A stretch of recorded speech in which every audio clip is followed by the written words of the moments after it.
Casting on Rogers tonight, so we just wanted to wait just to make sure that everybody got here before we proceeded. Council started at 6:15 in a closed session, and starting now at the regular meeting. Council, are there any additional items? Councillor Kepke? Thank you, Worship. Two items, one regarding random act of kindness and another on bells of Christmas. Okay, and Councillor Thomas? Yes, Your Worship, I just have one item tonight on the Great Annual Library Book Sale, which is starting on Monday. Yeah. Other of you guys? No? Going this way? Any? Deputy Mayor Wright? I have, we're using microphones, we don't need. Yeah.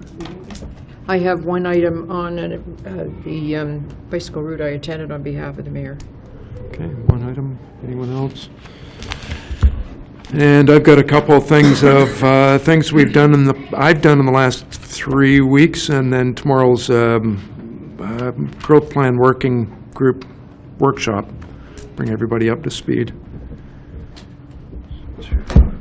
Okay, disclosure of pecuniary interest in the general nature thereof. Anyone? Seeing none. Confirmation of the minutes from September 25th. Moved by myself, Your Worship, seconded by Councillor Lemon, that the minutes of the regular council meeting held on September 25th, 2017 as printed be adopted. And all in favor? That's carried. Thank you. Number 6 is the resolution. Thank you, Your Worship. Moved by myself, seconded by Councillor Gregg, that City Council now go into Committee of the Whole to consider public meetings, deputations, public question period, matters arising from correspondence, reports, matters tabled, motions for which notice was previously given, and other business. All in favor? That is carried. Thank you. So we're now in Committee of the Whole, starting with public meetings, which we have none.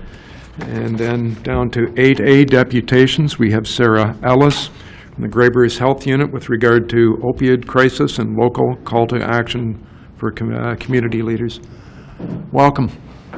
Thank you. And I'm here with Linda Bumstead, who's a manager at Public Health as well. Dave was unable to be with us tonight. So the objective of our presentation is to increase awareness of the issue of opioids and to be aware of the role that municipal leaders can play in the opioid crisis. To begin with, we start with describing what an opioid is. Opioids are a family of drugs that have morphine-like effects. Their primary use is to relieve pain, but they can also produce euphoria, making them prone to abuse. The most commonly misused opioids are prescription drugs, and opioids are depressant drugs, which means they slow down the part of the brain that controls breathing, and that's why people can get into trouble with overdose and death. Non-prescription opioids would be things like heroin, and prescription opioids would be things like Dilaudid, Percocet, morphine. To give you some perspective on the opioid crisis, 1 person dies every 12 hours in Ontario from an opioid overdose. 1 in 170 deaths in Ontario is now related to opioid use, and 1 in 8 deaths of young adults is related to opioids, and that number continues to grow. To put the opioid crisis into context, in 2014, there were 481 motor vehicle deaths. There were 623 deaths due to pneumonia and 673 opioid-related deaths. So as you can see, it's quite a large issue in Ontario. And in Grey Bruce, we know that opioid-related emergency department visits have tripled over the past 14 years. Opioid toxicity rates have increased 2.5 times since 2002. And between 2010 and 2014, Grey Bruce had 9 deaths related to fentanyl. We also have some recent stats that showed 8 people died in Grey Bruce in 2016 alone due to opioids. Because this issue is so much in the news, Public Health Ontario has created a tracking tool that provides up-to-date opioid-related hospitalizations. As you can see, for 2016, Grey Bruce was higher than Ontario. So the opioid crisis is real, and it's impacting Grey Bruce residents, families, friends, and communities. How did we get here, and why did this happen? It's very complicated. There's a number of factors in how we got to this point. One of the big things is the marketing of opioids. They were thought to be safe pain management tools with no upper prescribing limits and not many side effects. So you can see when Oxycontin was added to the Ontario Drug Benefit Formulary, the number of prescriptions went up, and so did the number of opioid-related deaths. In Ontario, prescription narcotic use is 2 to 4 times higher than in other provinces. We also know that there's a lack of understanding and treatment for options for chronic pain. There hasn't been any increase in addiction or mental health funding. And the social determinants of health, such as lack of affordable housing, poverty, and hopelessness, play a role. Finally, we know that there is stigma associated with people who use drugs. We tend to look at people who use drugs as an individual lifestyle behavior rather than a collective community responsibility for all citizens, including those most vulnerable. The problem of opioids is big, complex, and worsening, so the solutions to this problem need to be comprehensive, timely, and evaluated. Drug use is happening in our community, and reducing the negative consequences associated with drug use is going to take a collaborative community response. The opioid crisis is a health issue that can affect us all, our family, our friends, and our neighbors. Thanks, Sarah. So we wanted to explain actually what's already happening within Grey Bruce. So within our community, we have the crystal meth and other drugs strategy. And this really is a collaboration of municipal leaders, as well as healthcare, police, and the school boards. Within that context, we have an opioid working group, and Sarah is the chair for that committee. It's really made is an action-orientated working group and has made great inroads in looking at our response. The RAM clinic is the Rapid Access Addiction Management Clinic, and it's available at the Grey Bruce Health Services in Owen Sound. And really what it is aimed at is bringing addiction management really available quickly to a client, and then transitioning that person to primary care. So there is certainly a transition area for that. We have our needle exchange sites as well as our naloxone distribution plan. We have harm reduction support groups within our communities, as well as looking at, we had an opportunity to really have lived experience clients have a conversation in the summertime with a barbecue that Sarah supported.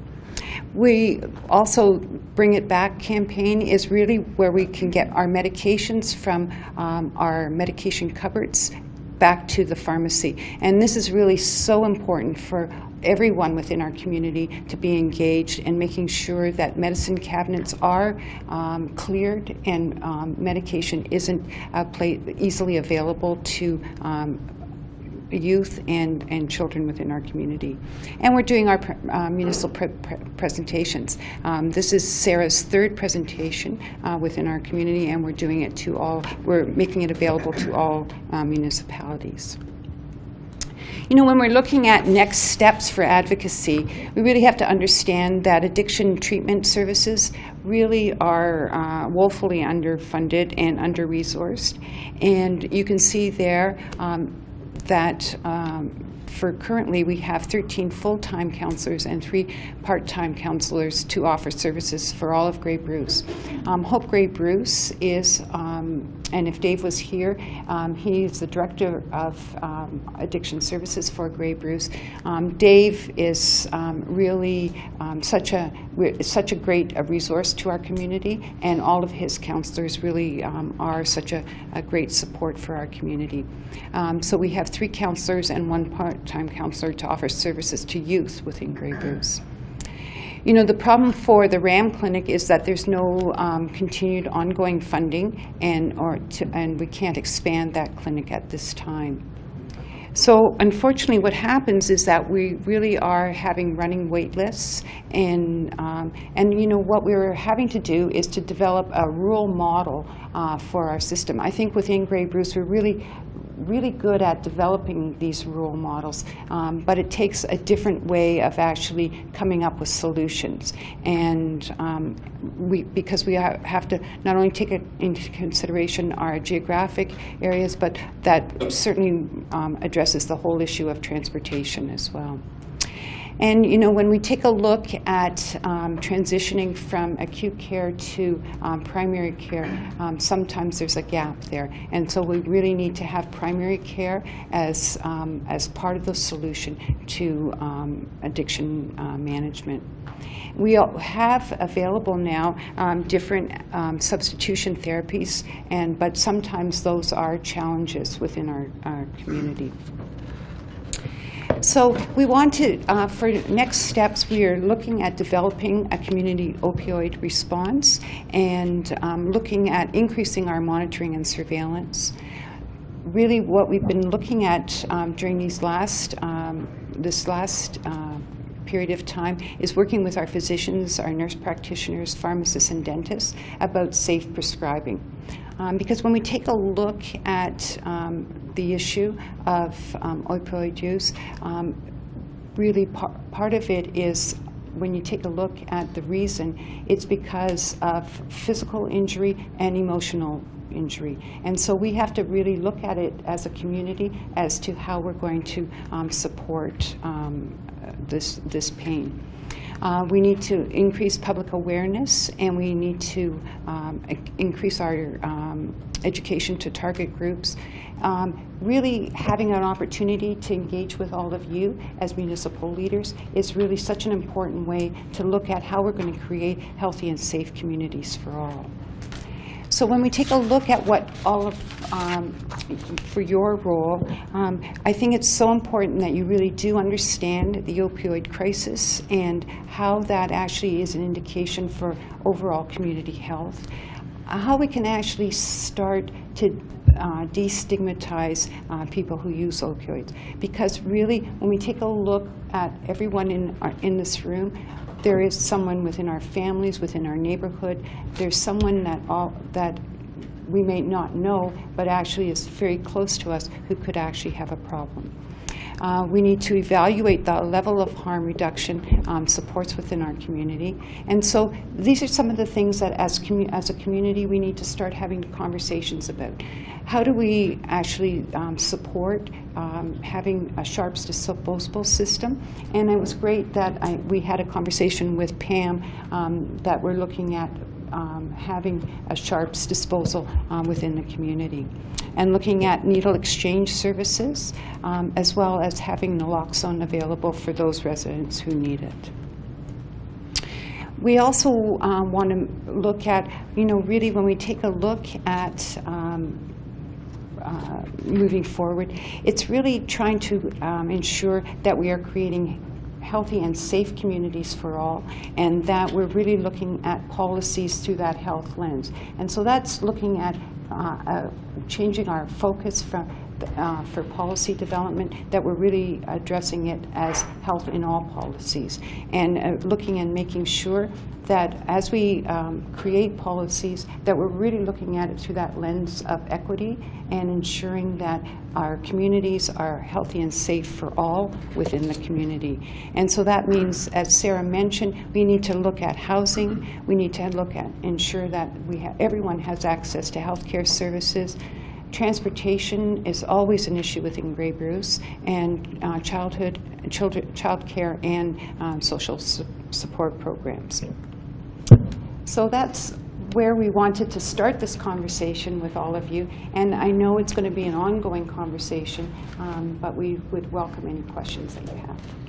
Questions? Councillor Lemon?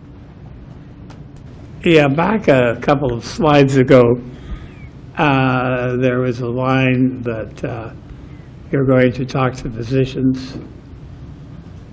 Well, I think their training is possibly more expensive than most of the people at the health unit, except the director, on the prescription of drugs and what drugs they feel are necessary.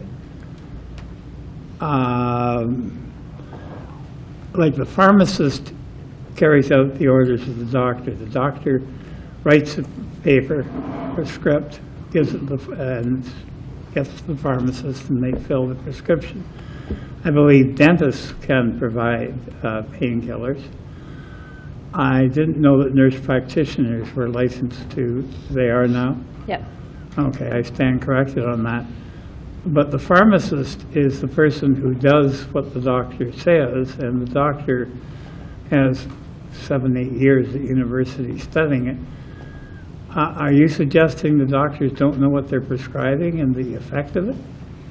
No, certainly we're not saying that at all. We are actually working. We have a number of physicians on our work group, and there was a new pain prescribing guideline that was announced.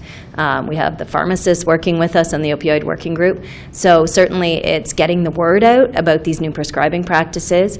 Also looking at people who have been prescribed high doses of opioids in the past and looking at how to taper them. So it's a community response. It'll take everybody working together, and yeah, I think. My concern is this, that pain management is something that is not always handled well. Many years ago, I had a brain aneurysm. I was on opioids for about 12 weeks, every 4 hours. But that was because I was in excruciating pain. At one time, that wouldn't have happened because of a fear that I might become addicted. But in truth, if someone is in pain, the opioid does not become addictive during that period. It's afterwards. Perhaps it's taken too long or something. But I just wondered, because the way that's phrased in there, it suggests to me that you're suggesting the doctors may not know what they're prescribing. Okay, I'm going to move on there, Councillor Lemon, but what I will do is encourage you to go and do some research into the whole Oxycontin marketing that went on across North America and realize how doctors previously got put in this position. Now we're trying to get out of it.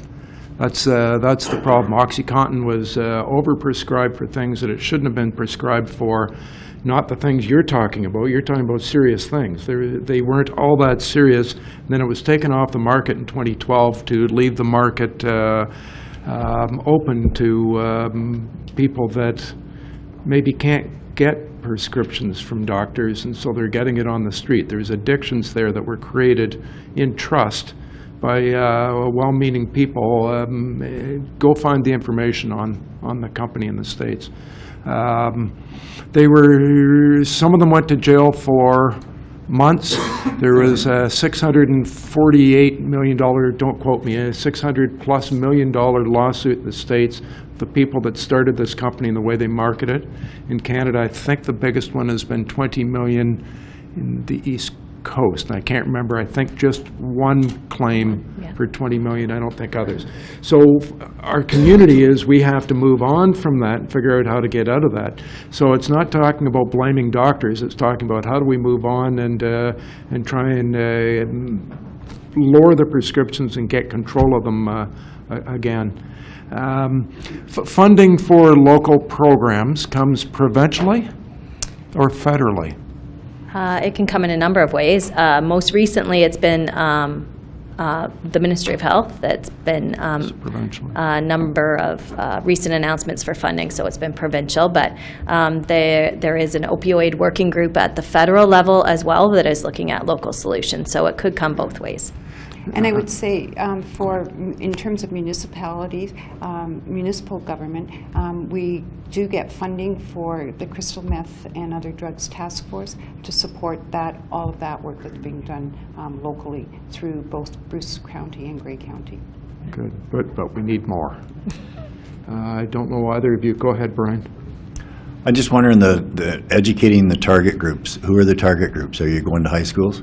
Yeah, that's one of our next things, is to look at education for parents and children, school-age children. I think we're going to try and get a joint letter signed by fire departments, local police departments, health, and the school boards that will go out to all students. So we're going to try and do a blanket statement, first of all, and then maybe some more targeted education, depending on the school board response. And I think what we need to look at, though, is that we actually have to look at all substances when we're talking about children and youth. We need to start to really have conversations about all substances. Well, I noticed that alcohol is not there. So like, is an alcoholic and a drug addict, do you categorize them the same? Like is an addiction and an addiction? It is. This presentation was specifically on opioids, so we do certainly the crystal meth and other drugs task force addresses all alcohol and other drugs. The opioid working group looks specifically at opioids. Okay. Councillor Dodd, do you have your hand up? I did. Thank you, Your Worship. I just wanted to say thank you for coming and doing the presentation. There's a lot of useful information in just this this presentation that you provided, and a lot of different groups that I wasn't aware actually existed within Grey and Bruce. So it's been very useful information. When some of the information that you talk about here, what can municipal leaders do? I know in some there it's the safe and affordable housing, access to healthcare services in our community, access to transportation, child and support, and social support programs, which are mostly under the umbrella of our county, correct? So I was just wondering, are you doing this presentation to the county as well?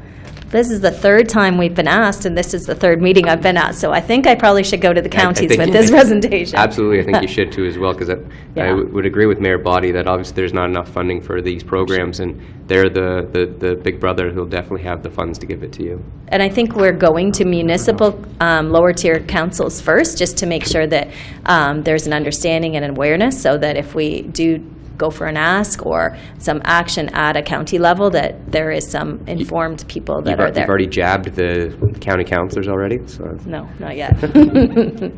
Any others? 3 questions you've got there. Do we have a program for community sharp disposals? Mr. Ritchie, we've started that. Certainly on the minutes that are coming forward tonight, maybe the council would like to speak to it. That was in community services, was it not? So those minutes aren't here tonight. Accessibility. Oh, accessibility, they are. Okay. Yeah, there was just one site at Farmers Market. Yes. Do we have a needle exchange service in Owen Sound? Yeah, you sure do. It's at Grey Bruce Health Unit, just around the corner here. There's also one at the OATC, which is the methadone clinic downtown, as well as at Safe and Sound Shelter. Okay, and Naloxone is also available at all local pharmacies and at Public Health. And our police are carrying it, but for our police, I think, is the plan right now. Yeah. We're just starting with the fire department carrying it. The ambulances are carrying it. Mm-hmm. So based on these 3 questions, we've got to start. You have, yep. We will have a date coming up with the neighborhood group that we'll need to confirm. We hope you're going to come. I think you're going to come, and we'll have a discussion with everybody to try and find out, make sure that we're covering everything that's going on and no cracks between the, nothing falling between the cracks. Perfect. Unless anyone else has any conversations, really, questions, we really appreciate you coming in. I know you tried last time. I think somebody got ill, but we're glad you're here tonight, and glad we're getting the word out. Thank you very much. Great. Thank you. Thank you. Bye.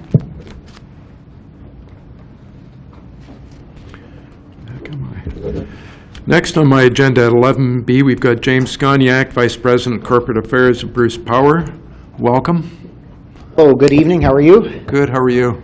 Good. I'm looking forward to the new council chambers. I thought I was going to end up watching a hockey game instead.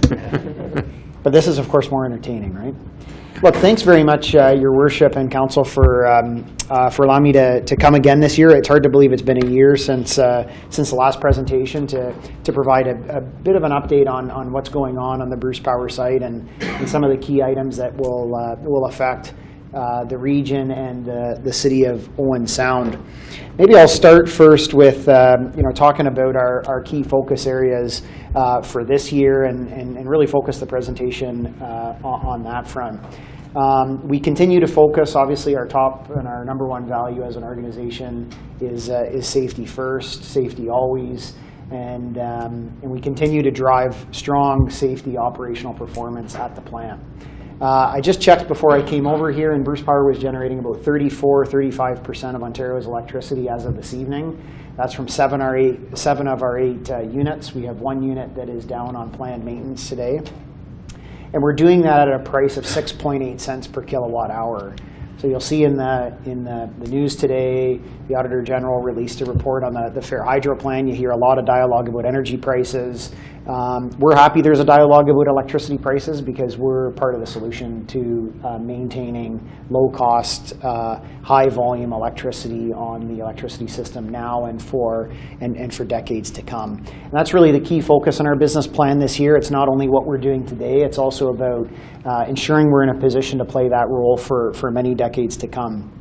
You may recall in my last update to Council, I talked about a new transaction that Bruce Power had entered into with the province in December in 2015. And really what that transaction will do is allow us to incrementally work through our assets on site and extend them out to 2064. And currently we're 2 years into that investment program. We've spent approximately $1.2 billion, and we're on time and we're on budget. So that's really important as, not only as members of council are you ratepayers in Ontario, but I also know that many members of the City of Owen Sound pay into OMER's pension plan, and you're a 48.8% owner in Bruce Power. And so that means that we're not only generating low-cost electricity for Ontario families and businesses, but we're also investing in the assets and doing that in a responsible way and making sure we're earning a fair return for our owners, and in the case of many folks around the table from the OMER's pension plan, and that's really important. One of the other things that's a key focus area for us on site continues to be on building the workforce.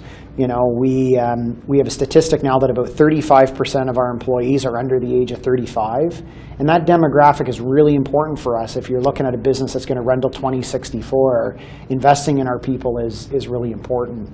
And so you're seeing a large amount of recruitment underway, probably 200 to 300 new jobs every year. But more importantly, as we're getting ready to start our major component replacement project, which is really we talk about refurbishment of a reactor, but really the major component replacement is the key activity that will start in 2020, and those are really the replacement of the reactor internals. So a key area of recruitment for us continues to be on project management, project supervising, and building up that project management capability, because not only will we be the world's largest operating nuclear plant over the next 20 years, we're actually going to be one of the largest construction companies in the province of Ontario. So we need to do 2 things at once. We need to operate our units safely and reliably, and we need to deliver our projects on time and on budget. And so that's really important that we're able to deliver on both of those elements. And then another key area of our plan is sustainability and innovation. One of the things that people often say to me is, are these the same plants that were built in the 1970s and 1980s? And the answer is yes and no. Yes, it's the same plants that are in the same geographic footprint, but no, we're using new innovative technology to drive everything we're doing on site. So that's everything from advanced tooling that goes into our reactor now when we take units offline for outages to safely manage and monitor system components, to doing new things like we're underway right now. We're producing new medical isotopes in our reactors that treat brain cancer around the world. So innovation continues to be a really key area for us, and it's amazing not only the technical expertise that went into building these plants several decades ago, but now we're taking that to the next level with a really high-tech economy here in Ontario, from Cambridge to Ottawa to Cobourg, that is supporting the Bruce site with some of that technology with the best and the brightest. And last but not least is our key focus on people and community. So, one of the things we always like to say is we're in the people business. We have just over 4,100 permanent staff on our site, and so not only preparing the workforce for tomorrow, but engaging that workforce in a way that allows people to bring innovation to their jobs every day, and making sure that we're doing effective succession planning throughout the organization continues to be a focus. One of the things that Bruce Power was very blessed with when we took control of the site in 2001 was we had people that had frankly been there since the plants were constructed, so they built up a lot of knowledge from their entire careers in the plant. Now that a lot of those folks are moving on to a well-earned retirement, it's really important that we have the next generation of a workforce with that same knowledge to carry that forward. And that's a really significant focus of the business. And then finally, on the community side, and I know that the mayor has been involved in this at the county level, there's been a lot of sponsorship around this, but one of the big focus areas for us in 2017 and will continue in 2018 is around local economic development. A key priority for us was in 2017 to go to our top 11 suppliers. So we talk about these billions of dollars we're spending. It's all with firms who provide very significant services to us, whether it's engineering, whether it's manufacturing. And so far, year to date in 2017, we're on track for 11 out of 11 of our major suppliers have all expanded or relocated from the Greater Toronto Area to the region.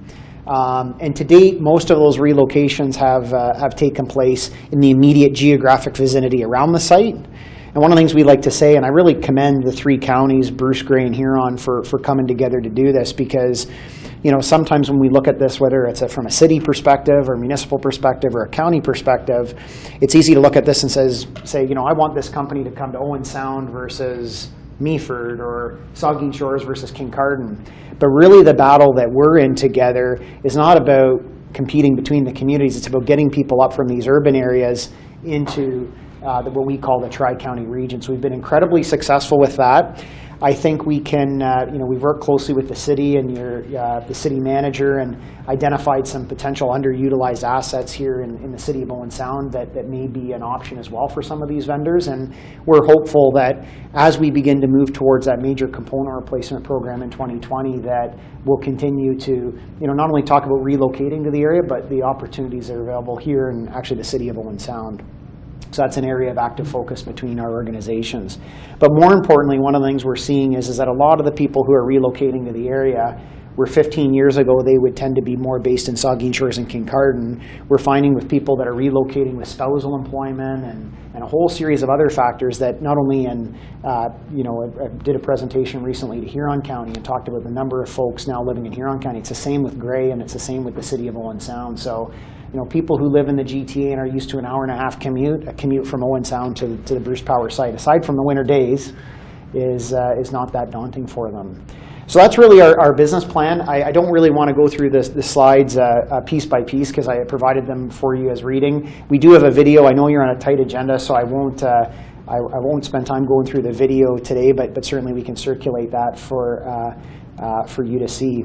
I think the last point I would really leave you with in terms of an update is we're expecting Ontario's long-term energy plan to be published in the near future. And really what the long-term energy plan is it's Ontario's way of identifying what the supply mix in Ontario should be over the long term.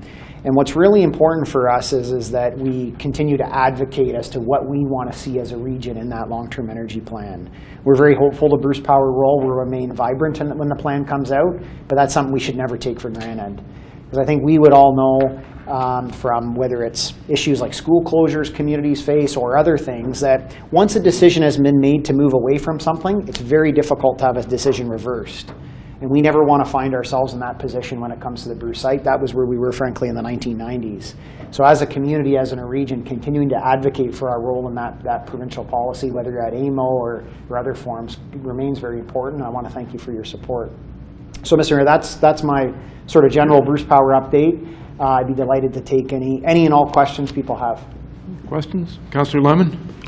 Well, I really find your presentation very, very interesting. It's very upbeat and great news for our area.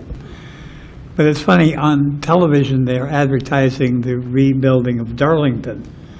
The impact of Bruce on our area compared to the impact of Darlington down there is much, much greater. It's a huge, huge amount here. And I think we should appreciate Bruce Power for everything they've done over the years in terms of, I don't know what your total payroll per year is, but it's significant, very significant to this whole region. I'm disappointed you haven't seen the Bruce Power TV ad on TV yet, but maybe we need to increase our ad buy, so I'll have to tell our CEO that. Well, I haven't seen, I just seen the Darlington one, okay. But I just, it drove it home to me because when I saw it, I thought of Bruce Power. And the net impact on our area is humongous. compared to what Darlington will have in the Toronto-Hamilton area. Certainly, you're right. Darlington is going to play a really critical role. We work closely with OPG, but just to give you a sense on the economics, so Bruce Power directly and indirect employment, not only here in the Tri-County region, but we also employ a lot of people in areas like Cambridge, and we're manufacturing them. It's 22,000 jobs across the province, $4 billion a year in economic activity. So it's a very substantial employer. Good middle-class jobs, good jobs where people can raise a family and make a contribution as part of a community, and jobs that will be here for a long period of time. So on that, James, if you're talking to a 16, 17-year-old kid that's trying to figure out where he or she is going to go for school, for careers, they want to live here, they don't want to move to the big city. Of course, they all want to move to the big city for a little while, but they don't want to stay in the big city. What should they be looking for job-wise? Yeah, it's a good comment, because I grew up in Port Elgin, and I wanted to live in the big city till I was in the big city for a year, and I wanted to get out of there. So the way I would look at it is one of the things that's very unique about Bruce Power is not only is the operational site at our facility, but the whole corporate offices as well. So if you think of any large company, whether you're a lawyer, whether you're a doctor, whether you're in human resources, any corporate support functions we have on our site. In our plant, we have everything from control technicians, mechanical maintainers. So anything you can imagine from a career path, engineering, it's there at the Bruce site. The way we would really look at it with giving people career advice in 3 buckets. The first thing is any job you can do in a big company, you can do at Bruce Power, first and foremost. So you go to your guidance counselor, pick a program, probably lands at Bruce to different varying degrees. The second area is for people who want to work in our operations. What we've recently done, and we announced it last September, is we've partnered with 5 colleges throughout Ontario. And what we've done is we've partnered with these colleges on key streams we hire in. And really what we're saying is if you want to be a mechanical maintainer at Bruce Power, here is a college program that we would recommend, that we think best prepares you for that. Or if you want to be a control technician, here's a program at Lambda College. So on our website, we have that very clear career path. The third, and that's one I want to put the biggest plug in for, is the skilled trades. You know, we talk a lot about a lack of skilled trades availability, and that is going to be a big problem for Ontario, especially when oil prices start to increase and the demand in the West for trades picks up. And that's something we have to, and we're doing it through this economic development, we have to really work on skilled trades in the area. And that's not just skilled trades for Bruce Power, it's also skilled trades for all the small businesses throughout the community that are benefit from the economic activity at Bruce Power, right? Because what you can have is a dynamic where a lot of skilled trades, naturally gravitate towards Bruce Power. But we need to make sure the region as a whole has it. So I'd say 3 buckets, any corporate job you can imagine, those college programs, and the skilled trades. And really we got to work on the parents with skilled trades. The Power Workers Union did a survey as to what was preventing people from going in the skilled trades. And a lot of parents discourage their kids from going into the skilled trades. But we need to, recast, what does it mean to be in the skilled trades? I mean, you look at our boiler makers at Bruce Power who are doing work, they're on complex multi-million-dollar robotics, removing pressure tubes from inside a reactor. Right? These are good jobs, safe jobs that provide very good careers. So sorry, that's a long answer to your question, but there's a lot of opportunity. Perfect, thank you. Other questions? Any other comments? Go ahead, Wayne. Could, Your Worship. Certainly we've been in contact with James over the coming months, and Ms. Coulter and I will be going over to Bruce Power, taking part in their Supplier Day on November 8th. Great. So we certainly hope to make some contacts at that. And just as James was speaking, I was thinking the skilled trades, certainly the initiative that's just gathering some ground here between Georgian College and Grey County, taking the lead with the Learning and Trade Center, I think holds great potential for our area. And hopefully Bruce Power gets behind that as well. So yes, absolutely. Yeah, thanks for your support. Perfect. Thank you very much for coming. I guess we'll see you next year. You can come more often if you want, but Anytime. okay. It takes up a lot of time to get here. Perfect. Thank you again. Now, our third deputation is from Peter Reid from Crime Stoppers of Grey Bruce for the brief history and the current status of the Crime Stoppers program. Welcome. Good evening, Your Worship. My name is Peter Reid, and I'm before you today as the Vice Chairman of Crime Stoppers of Grey Bruce. I'm going to share a brief history and background on our program, as well as the current and future status in Owen Sound. In 1986, a group of concerned citizens, in conjunction with the Owen Sound Police Service, the Owen Sound Detachment of the Royal Canadian Mounted Police, and the Owen Sound Detachment of the Ontario Provincial Police, came together to produce a crime prevention seminar for individuals with special needs. Following a series of very successful seminars at the Bayshore, it was suggested the group remain together for an even more ambitious endeavor. On May 1st, 1987, Crime Stoppers of Grey Bruce was officially launched. It had the lofty goal of providing the program across 8,500 square kilometers that made up Grey and Bruce. It was Owen Sound that we began, and 30 years later, Crime Stoppers of Grey Bruce still has its office here. Crime Stoppers of Grey Bruce is a registered charity that receives most of its funding from the generosity of the community we serve. We are not a service of any police force, but an independent organization who partners with the citizens of our community, media, and the police to help solve crime. Through our anonymous tip lines and website, the public can report crimes without needing to reveal their identity. If their tips result in an arrest, the tipster may be eligible for a cash reward of up to $2,000. Our media partners help get the word out. Our Crime of the Week advertising is a prime example of this. The police are the obvious part of the program. The valuable tips are often instrumental in their investigations. It's not just the police who end up receiving our tips. The Ministry of Natural Resources, the Canada Revenue Agency, the Ontario SPCA, the Ministry of Finance, and others benefit from our confidential information. Over the past 30 years, Crime Stoppers of Grey Bruce has had a major impact on crime. Our statistics speak for themselves. Arrests made, 1,586. Cases cleared, 2,609. Rewards authorized, $256,080. Rewards actually paid out, $131,430. Property recovered, $3,840,774. And drugs seized, $48,147,825. Canada-wide, the figures for property and drugs seized involving Crime Stoppers tips are a staggering $4,128,095,346.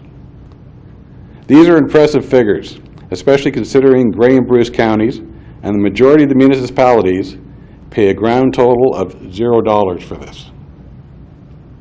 Funding a program like this is always an ongoing battle and has unique challenges.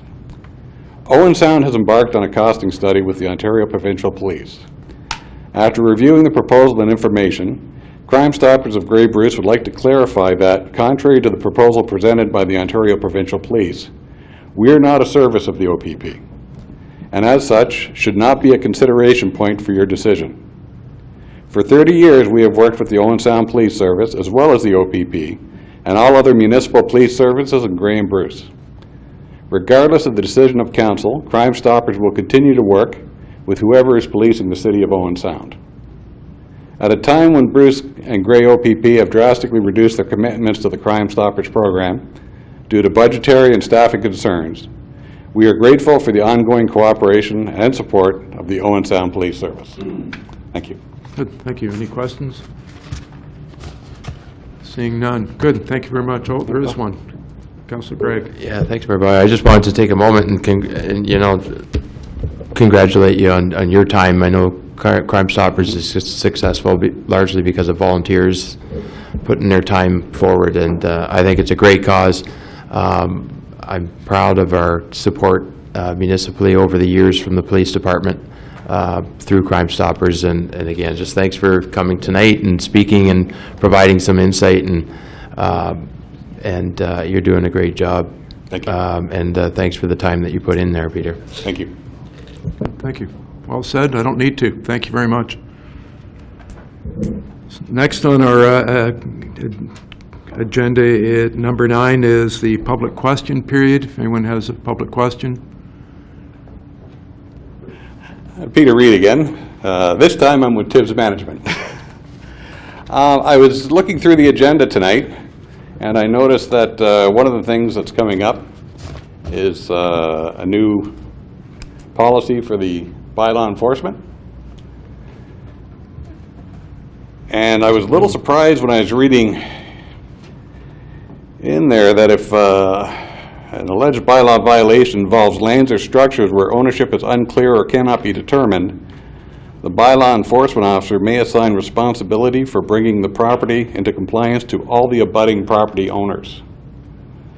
So basically, you can assign the demolition of a building or the clearing of a lot or whatever to the properties that abut the property in question, to those owners. I found that a little strange. I spoke with my legal, and they found it a little strange and didn't think it was possible to enforce something like that.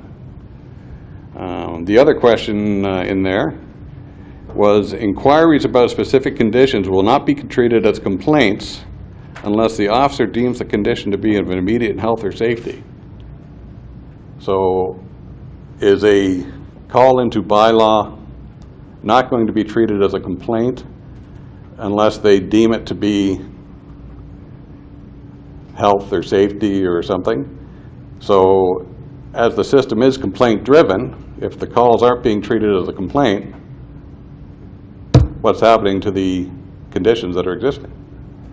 So I think, first of all, this isn't a new policy. We didn't change any of the policy, did we? Brianna? This is our existing practice, and to answer your question about if we receive a complaint, we respond to all complaints. It's only the reference to emergency is if it hasn't been put in as a complaint. So if they just see something on the side of the road, they may not respond to that if it hasn't been presented as a complaint, unless it has to do with, that could be something emergency related. So they will respond to all complaints that are received, whether it's emergency or not. Okay, so may I ask for clarification then what you consider the difference between an inquiry and a complaint? If I could, Your Worship, I'm just looking at the policy now. I think if you go to, I guess, Mr. Reid, you're referring to Section 9. I think if you read the entire subsections A, B, C, D, E, F, they describe what the officer will respond to. So I think if you read that, and certainly if there's any questions following that reading, we'd be more than happy to discuss that with you at any time in the office. I was referring to number 7 there. Okay.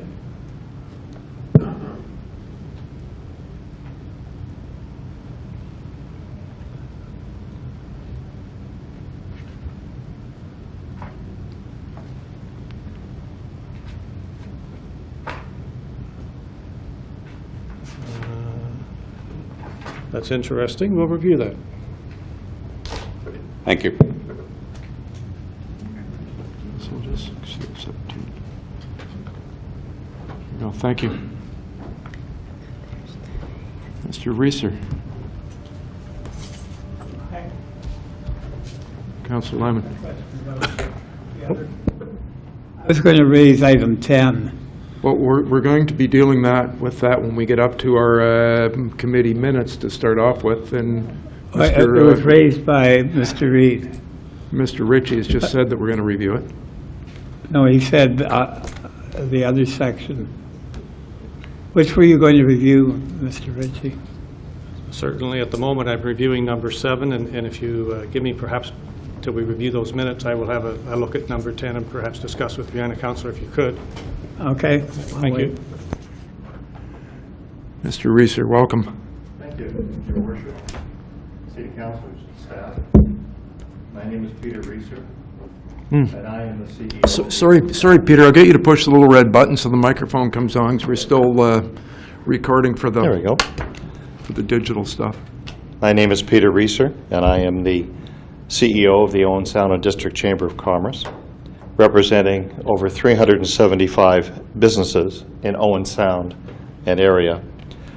All chamber members appreciate the excellent service provided by the Owen Sound Police and Fire Services.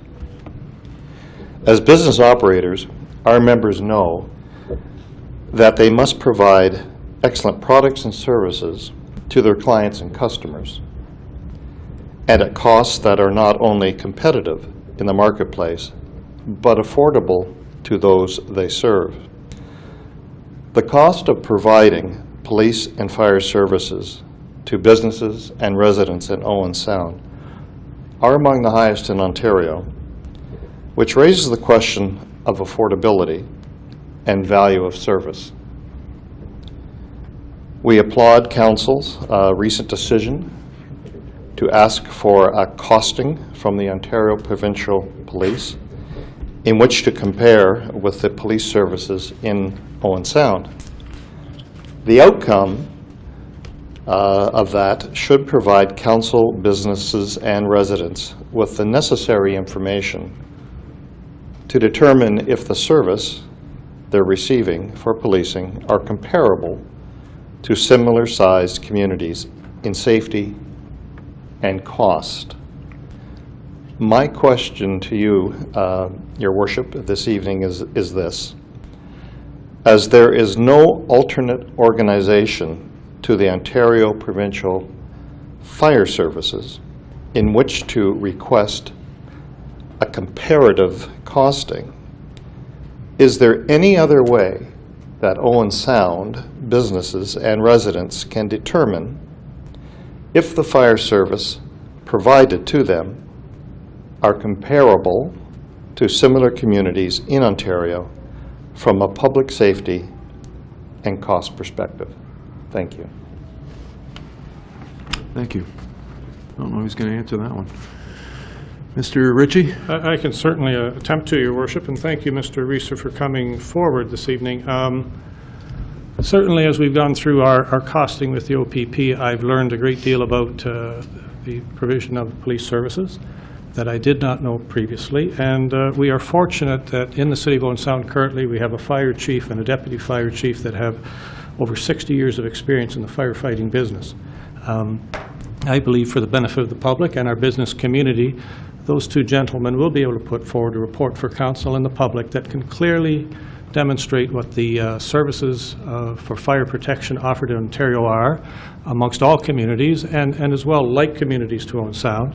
And the public can understand what the services are, the comparison to like services, as well as some estimate of the cost. So in this case, I think we're well equipped with those two gentlemen, again, with over 60 years' experience to provide that report to Council and the public, given a certain amount of time with their current workload. So I think we could commit, with Council's blessing, to probably undertake that report internally, certainly, hopefully, no later than early in the new year, if not prior to that, Your Worship, if that's Council's wish. So we can do that. So do you need a motion for that? I think that would probably be recommended, Your Worship. Look around. Councillor Gregg? I'd move that because I would believe it can first go to corporate services. So when that's possible to have such a report prepared, I'd motion that one be generated. If I could, Your Worship, and certainly appreciate that motion, Councillor, but I might suggest, I think probably this is information, we should get it before the public at an open public council meeting is my personal opinion, but we certainly would refer whatever Council wishes. So the motion is to ask staff for that report to come back to Council? To Council. Does that work for you, Brianna? Yeah, good. Thank you very much. Oh, I guess I better call the vote first. Any other discussion? Okay. Call the vote. All in favor? That is carried. Thank you. Good. Thank you. Next is number 10, correspondence received. 10A, Jeff McKay with regard to site acquisition specialist. Oh.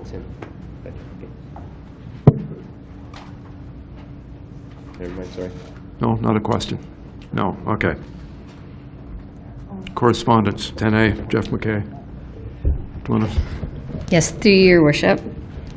Rogers is looking to build a telecommunications tower at 1300 20th Street East. The city is not asked to approve or disapprove of anything, rather only to agree or concur that the proponent completed its required consultation and addressed any concerns raised. Because the city doesn't have a locally enacted telecom protocol with a designated official, it has to go before council for the passing of a resolution which makes a statement of concurrence. Some of our city departments have commented and they were included in the package. And the resolution we're looking for council to approve was attached to the package as well, and it's rather lengthy, so unless it's council's wish. I'm not going to read out the entire thing, but it was attached to the agenda. Okay. Discussion? I just have a question. Please. Brandon, I don't know if you know the answer to this, but Dr. Orr, he had some questions, and they answered the questions, and then they didn't hear back from him by the date. Did he miss that date, or is he satisfied, or do you know? I spoke with Mr. McKay, and it's his understanding that he is satisfied. Okay, thanks. Okay, others? Councillor Gregg, if your hand's half up, so... Yeah, I would just move the recommendation needed here to accept that report. Okay. Any discussion? Seeing none, all in favor? Sorry, all in favor at once? There, that's carried. Thank you. Thank you. 10B is letter from Jamie Walpole, Chair of the Festival of Northern Lights, with regard to request for approval to discharge fireworks and opening ceremonies. Go ahead. Thank you, Worship. Do we need just to make a recommendation to approve this, to allow this to happen, or is that what we're... Oh, never mind. You know what, maybe I'll just... we had a great time last year. It was a lot of fun. And it was a great night, but there we go. Thanks. Oh, Councillor Kepke, is there nothing you wanted to add to that? Thank you, Your Worship.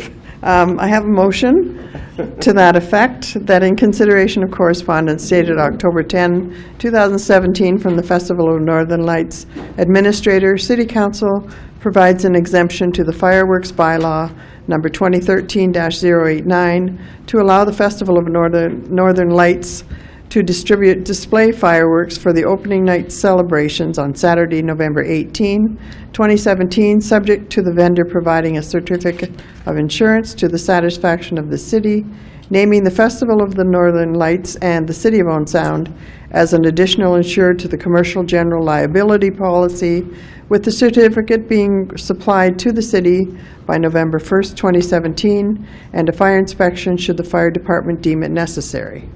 Yeah, what she said. Second line from the top or the bottom? No, he's teasing you. I think that one was longer than the last one. Further discussion? Expecting none. All in favor? That is carried. Next is 11A, is report with regard to Canada-Russia hockey series. Thank you, Worship. On November 9th, the Attack is excited to be hosting the third game of the Canada-Russia series. And this is an integral part of the Team Canada selection process. And for any of you that have tickets, it's certainly a high level of hockey. The game will be televised on Rogers Sportsnet, and it will be great publicity for the city. As per the agreement with the Owen Sound Attack, it is considered one of their uses of the building. Staff do recommend certain conditions for that use, including insurance, and that the Attack would pay all facility conversion costs related to the event. The event, because it's broadcast, requires the ICE logos to be exchanged for those days, and it does require a few days where the building is out of use, and anyone who can't have their ice time relocated to the rec center, the Attack pays the city for that lost revenue. So the recommendation, the other thing I would note is the ticket surcharge would apply to this event, and the city would receive a 2.5% ticket surcharge. So the recommendation is that council would approve the use of the Bayshore Community Centre on November 9th, subject to the conditions outlined in Schedule A.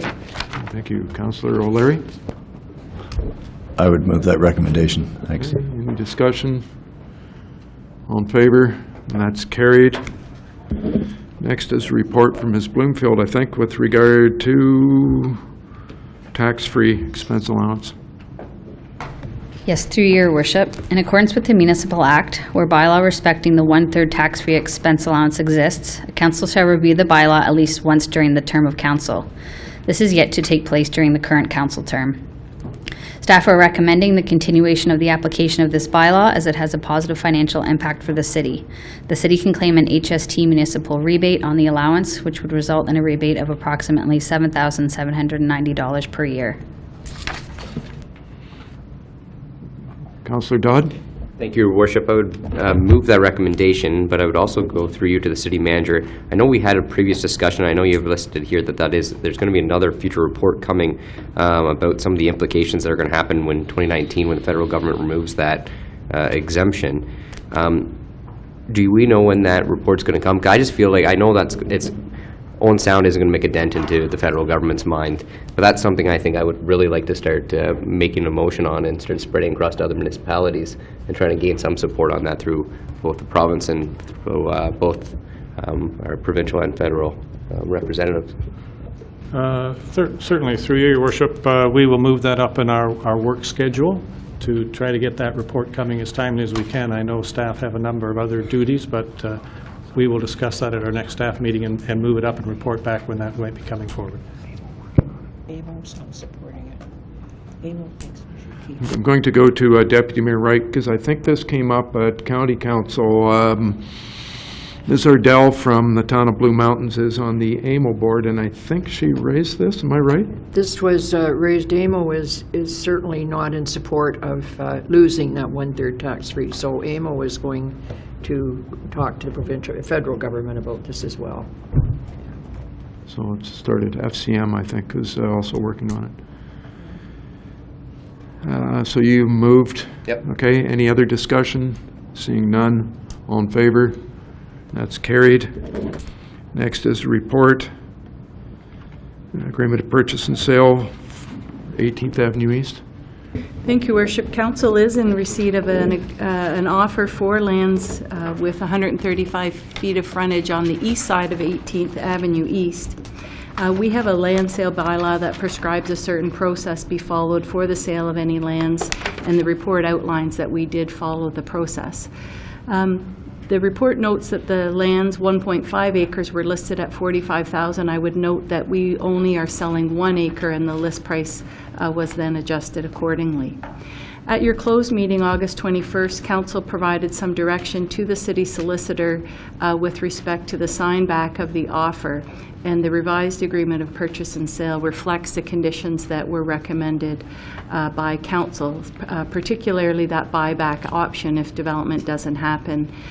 The completion date for the sale is tomorrow, October 18th. So the revised agreement of purchase and sale, as you directed, was executed by the city solicitor. And as per the direction of council, we did continue to market the property. The sale price is $26,600 for 1 acre of land. And as I've noted, it closes tomorrow. So the recommendation, Your Worship, is that in consideration of the staff report, you would authorize a bylaw to authorize the mayor and clerk to execute the acknowledgement and direction and undertaking respecting this sale. Thank you. Deputy Mayor Wright? Thank you very much. Through you, please, to Ms. Coulter. Do we have to sever half the acre off then?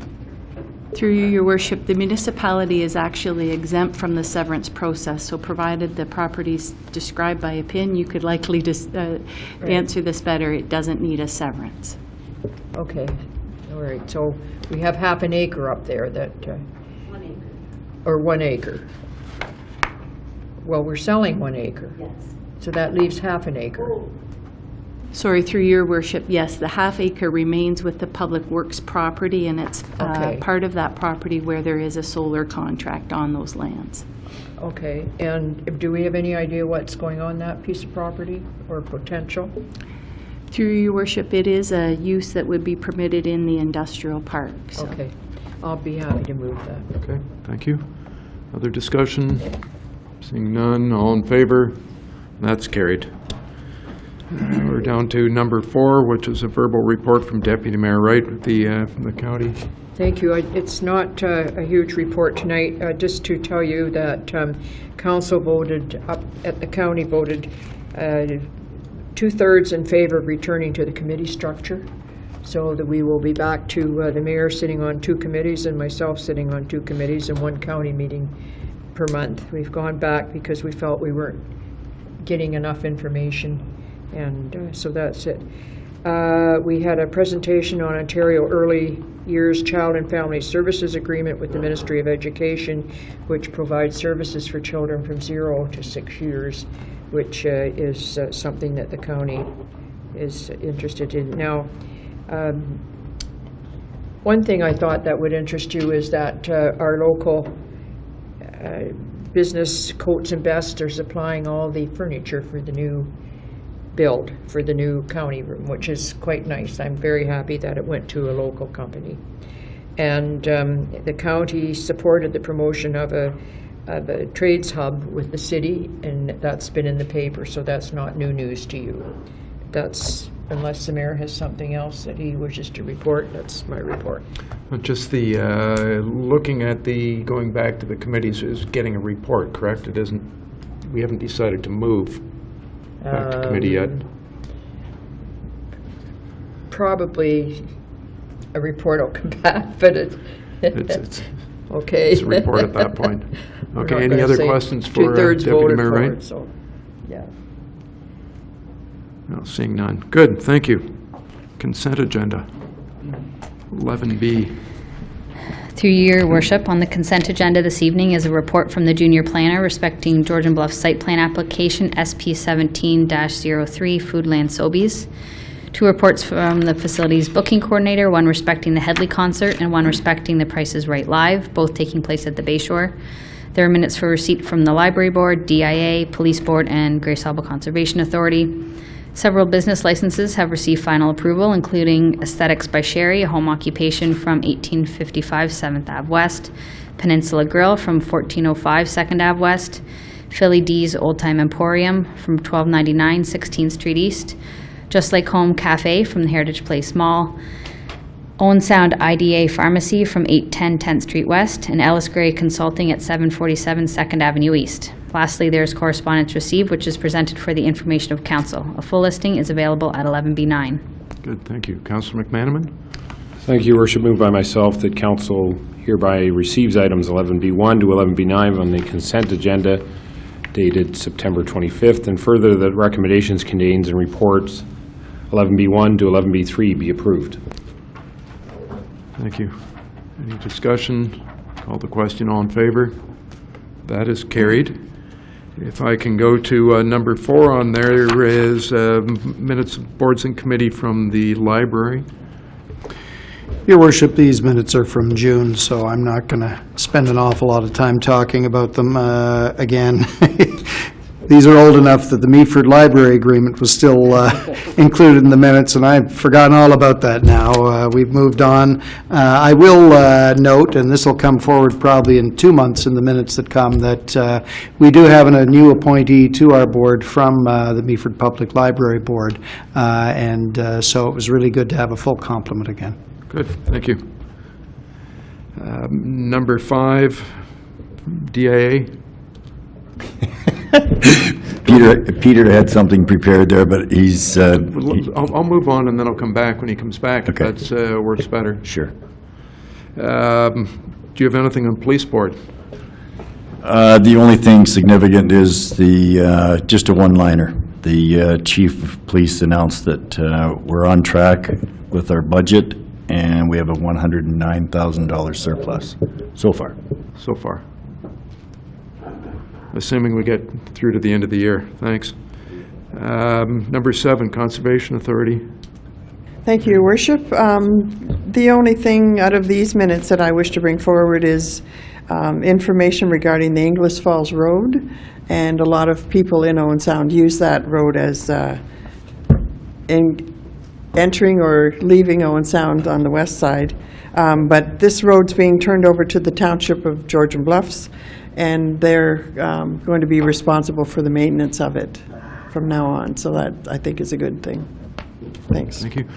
Just while you're on that topic, I wonder if you want to give an update on their strategic plan sessions, collecting information, anything that you want to I add to could. that? They've been to all the municipalities within the Grace Harbor Conservation Authority to have public meetings in each of the municipalities and receive input on those, on the proposals for strategic development and going forward and ideas that they need to look at. They've certainly gained lots of insight in particular interest in each municipality, and there will be, hopefully at the beginning of 2018, the strategic plan will be prepared and they will be presenting that.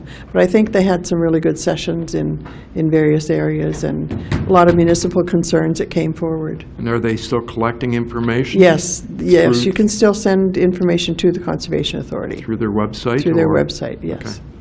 Good. So we're back to the DIA. Councillor Lemon isn't back. Do you want to? We can probably let that go, like, it's almost all the summer stuff, like streetscape and everything that's already gone past. May, so- July. Yep. Okay. Thanks. Your worship. So we're down to, go ahead. Just on one note for the DIA, that's a good news story that they received this week, is the Community Foundation Grey Bruce approved a grant for them to continue their street festival next summer for a 3-day event. So they received money towards that. So that's good. Thank you. Councillor Lemon, do you have anything on the DIA minutes from May, July, and August? Well, first of all, I apologize that there's so many all of a sudden. The earlier minutes deal with the setting up for the summer event on the main street where they closed 2nd Avenue for the full week.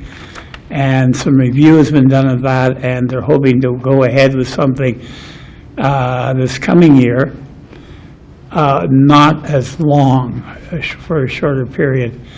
But they've got a very positive response. And one of the concerns was that by having the main street closed for several days before the hottest yard sale, that it would kill off the hottest yard sale. Well, it didn't. The hottest yard sale was fantastically successful. And so that was one of the big items they've dealt with. Another item they've dealt with, are concerned about, is a proposal to change the traffic pattern on 10th Street. And they would like to have some consultation with the appropriate city committees on that before anything is done, because they feel there are concerns of the business community which should be listened to very, very carefully. Those are the main highlights of the minutes. I mean, the ones from June, or May actually, are a little dated at this point, but it does give a summary of the activities, and they're moving ahead for, of course, the Christmas and Halloween. So everything's moving ahead, and things are moving well there. It was certainly an experience during the summer. That longer period of having the main street closed proved to be most beneficial, and most of the merchants, one or two that didn't like it, but most of them were very supportive of it. Good. Thank you. Down to 11C, which is minutes of boards and committees, and Mr. Ritchie, are we able to deal with corporate services first? And Mr. Reed's still waiting, yeah? Certainly. So those are Councillor Gregg's minutes, I believe. Sure. Thanks, Mayor Body. And last Tuesday night, we had our first corporate services meeting in 3 or 4 months after the summer break, and welcome Kate back this week after the birth of her second child, back full-time as well. So thanks for all you've been doing during your maternity leave as well with the city.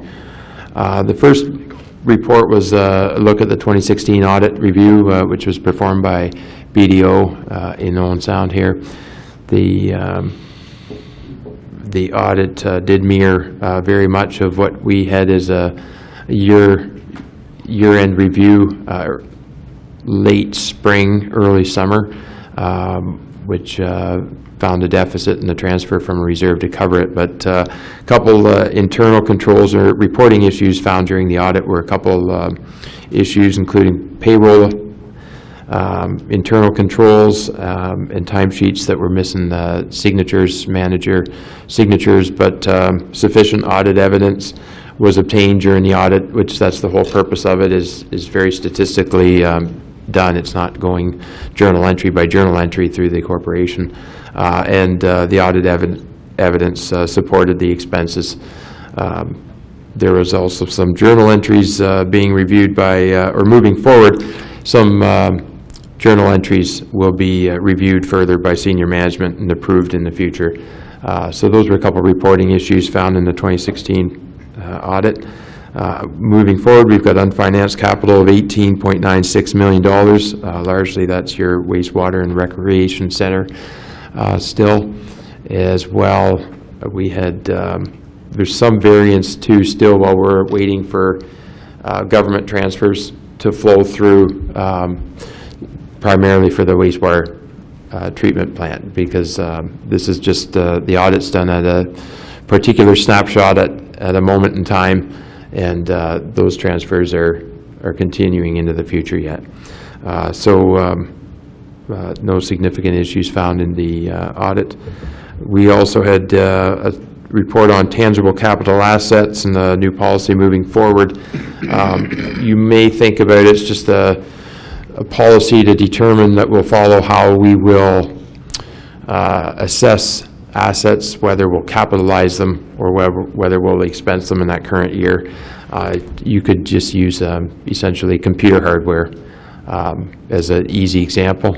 Some of that you may discretionary expense that year, or you may have equipment that you're capitalizing for long-term years. So that's just a very easy example of something that we're developing a policy moving forward on. So not too many questions on the tangible capital assets. I'll leave the bylaw policy yet. We touched on it third, so I'll wait till the end maybe. We did have reports recommending that we adopt or approve the firefighters carrying naloxone and EpiPens on the trucks.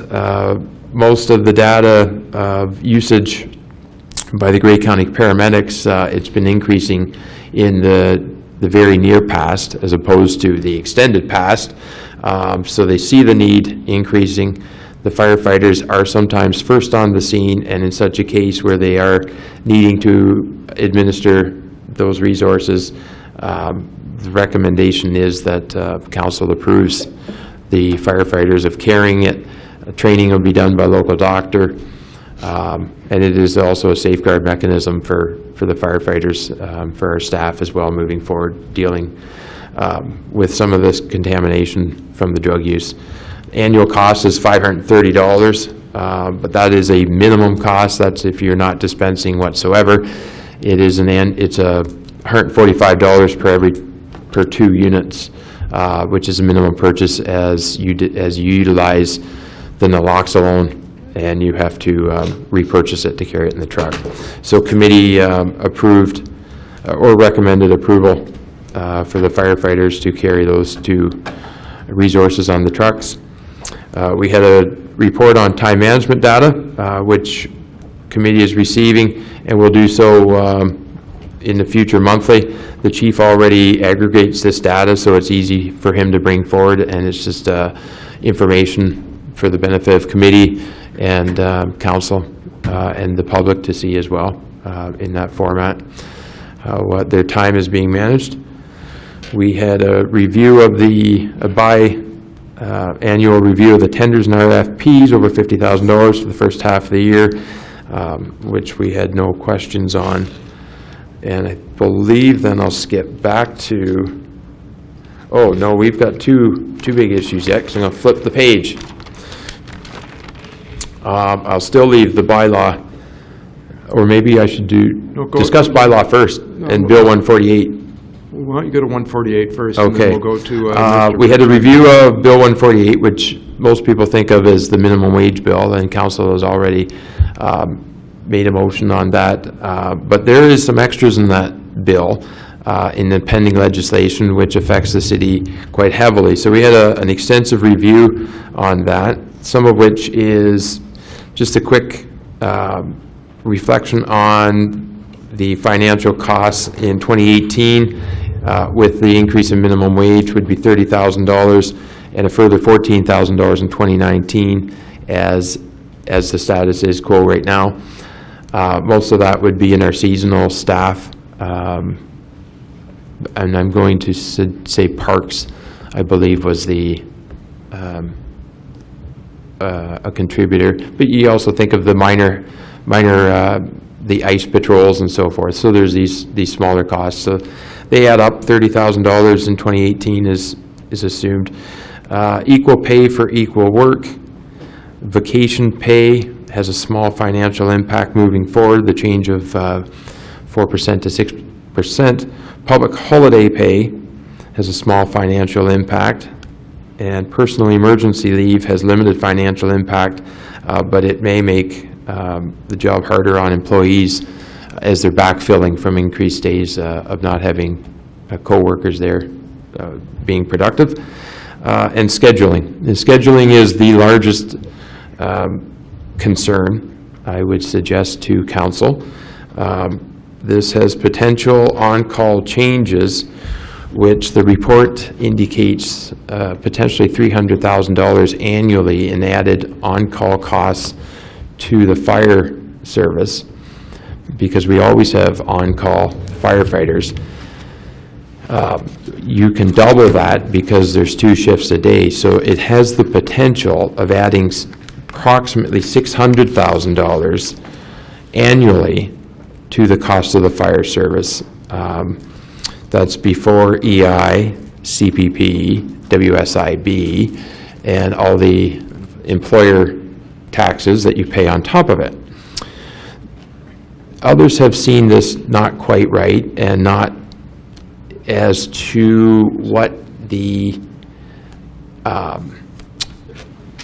intent of that change for on-call scheduling was, and there is some action within AMO asking the government to look at this and recognize the emergency workers should be looked at in a different light in terms of this on-call scheduling. They're advocating for some changes. One of the changes is to have existing contractual negotiated agreements supersede the impending legislation. So that's one real area of potential concern, but our hopes are that AMO is already being active. There may be some interest in making some further discussion or a further, subsequent motion or something down the road with that in mind. And then we had a review of the bylaw policy. I should mention it started with comments being made that there is the upcoming working group, which will be done. And this is a policy review, a new policy, but you can always amend the policy at any time.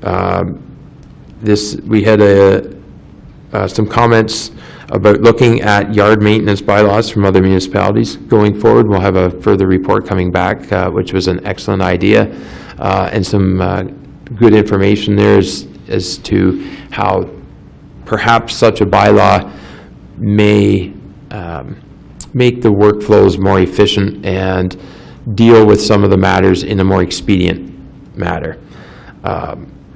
We also had some discussion about a form letter or a card, which may be something bylaw staff can carry and leave in a proactive manner. So as they're around the city, if they see specific areas of concern on a repeated basis, and I'll use the couch in someone's front yard as an example that's been there for several days in a row.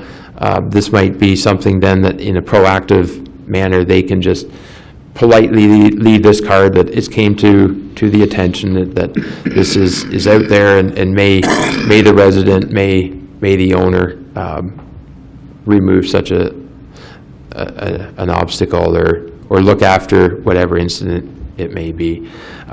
There was some good questions though tonight, and one of which was referring to number 10, which was areas which may be of concern by adjoining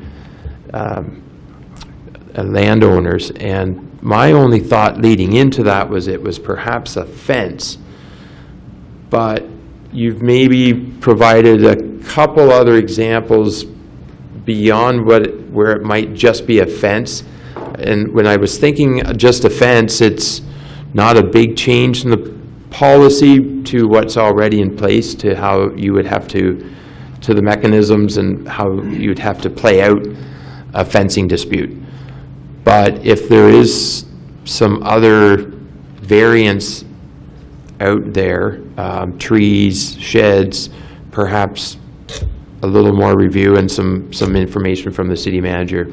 If some I could, insight Your there, Worship, so. perhaps in light of, quite frankly, we don't have our bylaw experts here this evening, but I might suggest that if council accepts the rest of the minutes, then perhaps you pull report CR 17056, and we will review it with our bylaw staff in the morning and make sure we understand what the details are behind those before we move ahead. That makes sense. You're okay with that? I'm fine with that, and I could ask for approval of the minutes with that exemption made, so. Councillor Lemon? Yeah, well, the thing here that really gets to me is assign responsibility for bringing the property into compliance to all abutting property owners without mediating between the neighbors. Just a second here. You could have 4 or 5 people's property who touch that. And can we legally even do that? I don't know how you can assign something, a cost to somebody who you can't demonstrate has any interest in the property. We'll send that and get an opinion and figure that out. So it's fences, it's hedges, it's, they just went through a couple of years ago and converted from land registry to land titles, and I don't think there's any property that wouldn't have a title on it that would have like a big lot, but you're going to run into trees where somebody's disputing which line it's on, something like that. But we need to get it clarified, and we will. So with regard to the motion that's on the table, which is to approve the minutes without that part that will go back to committee, is there any other questions? Seeing none. All in favor? That is carried. Okay. So that's number 2. If we can go back to number 1 is minutes of Accessibility Advisory Committee from September 25th.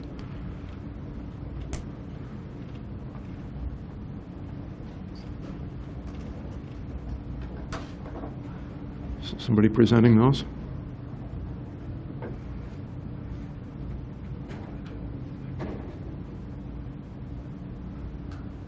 Councillor McManaman, if you're either one of you. Oh, if you would like to do it. Okay, at the meeting, one of the things we discussed was accessible transit. There was a discussion on the inconsistency within the city buses kneeling and extending ramps when parked at the bus terminal. That has been resolved, and they are modifying at the present time the bus terminal so they will be able to use the ramps to make it more accessible for people who are there. Also, around the city, you probably have seen a whole bunch of little concrete pads in certain areas by bus stops where there is not something solid for the ramp to run against. Otherwise, it was running on the grass, which may be a safety issue. They're also putting on iron tactile markers on the buses, which will aid people who have vision impairment. I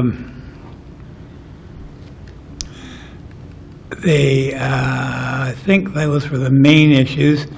There was also some discussion accessibility with transportation standards and concern that the smaller buses do bounce around a lot when they're out there.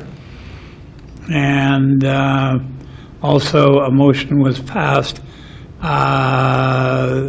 asking the chief of police to remind currently licensed taxi operators of their requirements to comply with the Accessibility for Ontarians and Disabilities Act and the Ontario Blind Person Rights Act. It was a question of service animals for blind persons being allowed in taxis or not.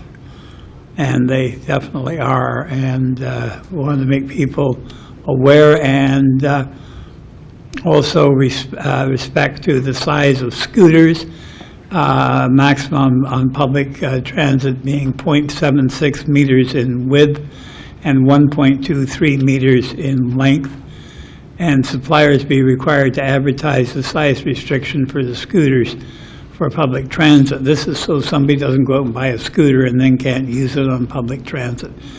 And those are the main things that were discussed at that meeting. I would make a motion to approve. Okay, thank you. I just have one question. Thanks, everybody. And I agree, one of the issues with the transit is rough roads, but one of the nice areas being repaved this fall is 4th Avenue West for a nice chunk. That was one of the rough areas, one of the roughest for sure. But on the motion that the accessibility receive the presentation and recommend the province restrict the size of scooters used on public transit, couldn't agree anymore. I mean, this is maybe the start of a discussion. We don't even know how to we're trying to discuss bikes on sidewalks downtown. We're not even sure how to discuss scooters yet. But I'm not in favor of line item, or that part 2. Suppliers be required to advertise the size restriction for scooters for public transit. There is an onus on the purchaser. It doesn't define supplier. Supplier could be, that's just for people inside the city limits, local only. And I don't think we're in the business of enforcing such a thing on that type of establishment. Not just that alone, but by principle, I don't think that's something you get into. So I agree completely with number 1, but I'm not in favor of the and be required to advertise to it. I'm going to go back to Councillor Lemon. Perhaps we could leave it there with one modification. Suppliers be required to post the size restriction for scooters on public transit in their area. Okay, Councillor McManaman. Thank you, Your Worship. If I could ask Mr. Becking, this was the provincial review of the provincial standards. Is that not correct? That is correct, Your Worship. So I believe the intent was they're reviewing all the standards. There was 23 or 26 recommendations. This was just a suggestion that we would send to the province, that if they're going to talk about this, they should talk about restricting the size of the scooters and how are you going to advertise that. So it's a recommendation to the province, not specific to the city. Okay. Thank you. So Councillor Lemon has already moved the minutes for approval. Any other questions? Seeing none, all in favor? That is carried. Number 3 is economic development. Thanks, Your Worship. At our last meeting, we had a discussion about the Retail Business Holidays Act, specifically around statutory holiday openings for businesses. And municipalities are given the authority under the legislation to pass bylaws that would exempt businesses that want to be open on statutory holidays. However, it is not mandatory that they open. So just for people who are going to hear that and go, oh my gosh, they're going to force us to stay open, that's not the case at all. What we've decided to do is develop an application form and criteria and bring it back to the Economic Development Committee for further study before it comes forward to Council. We had a discussion about the Are You Most campaign, which most people will be aware of right now, and the interesting statistic there is that 70 applications were received, which certainly surpassed the expectation of 20 to 30 applications, and that resulted in expanding the number of visits to our community from 5 to 10, which was the original intent, and I think we're just coming up to the final visit this coming weekend. We discussed the Mayor's Growth Plan Workshop, which is taking place tomorrow, and the final item on up for discussion was Hawk's Nest, which was brought forward by one of our committee members, Barb Fisher, and that is a Dragon's Den style contest, game show, however you want to phrase it, that'll be taking place next June in Kincardine. But the interesting thing about it is Owen Sound is a part of the catchment area for Hawk's Nest. And so any entrepreneurs with an idea for a business who want to expand an existing business can apply to be in the show, and it's an extensive vetting process that you have to go through. But at the end of it, at their first Hawk's Nest last year, they gave away $25,000 cash to the winner to go towards their business. So it is, and there were no Owen Sound applicants to the show at that time. So if we can get the word out there, if you know somebody, a young entrepreneur, somebody with a great business idea who just needs to get a start, this is an excellent way to do it. And with that, I'd move the acceptance of these minutes. Okay, any questions? All in favor? That is carried. Thank you. Number 4, Arlene, Operations Committee. Thank you very much, Your Worship. We had a rather lengthy Operations Committee meeting on the end of September as a result of not meeting in August, and I don't know whether we'll make that mistake again, but we were almost 4 hours. And we had a public information session before on the Downtown River Precinct Master Plan. It was very well attended, and there were many questions and some concerns raised. John Slocum was there from GM Blue Pan, and he made a presentation then to council. As you can see in the minutes, the areas that were expressed include traffic and vehicular safety and moving to one-way, washroom facilities, etc. The timeline for implementation will be 2018 to 2019. The plan is to complete the project in phases, with First Avenue East being the first priority, and I think that we'd be pretty excited to see that completed. We had just a little short presentation from Ms. Sutland, who came to talk to us. She just congratulated the city for the completion of the wastewater treatment project, and I believe she was there for a tour when we opened. And she expressed her gratitude to the city for working with her over the last 3 years. We had some concern over streetlights that will be looked into. We had flood map data, public information, and as a result of that, the Operations Committee recommends that Council direct staff to provide a further report back to Committee, considering the matter in the context of the overall resiliency of the Committee. We had a great discussion on downtown garbage and sidewalk safety. We have recommended that this go to the roundtable session that Mayor Boddy will be holding, and we expect some answers to come back out of that, or some suggestions anyway. We had a letter from Donald Anderson, the tactile walking surfaces indicators. This standard was previously recommended, and it has been implemented. We have a letter from Peter Middleton, the bus pad installation at the top of the hill. A number of us took a look at it. It's the same location that the bus has been stopping at for years, so we didn't see necessarily a need to move that. The 2 reports from the airport were in for the month of June and July, or July and August, I should say. Under engineering, we had a report from regarding the pedestrian and school crossing treatments. Had a discussion on this and how treatments will provide greater clarity. We recommended that Council adopt the attached policy, OP 68, pedestrian and school crossing treatments. They are costly, but we feel that the cost is worth the safety of the students. Let me see here. In the environment, we had a report from the manager of contract services. We discussed let me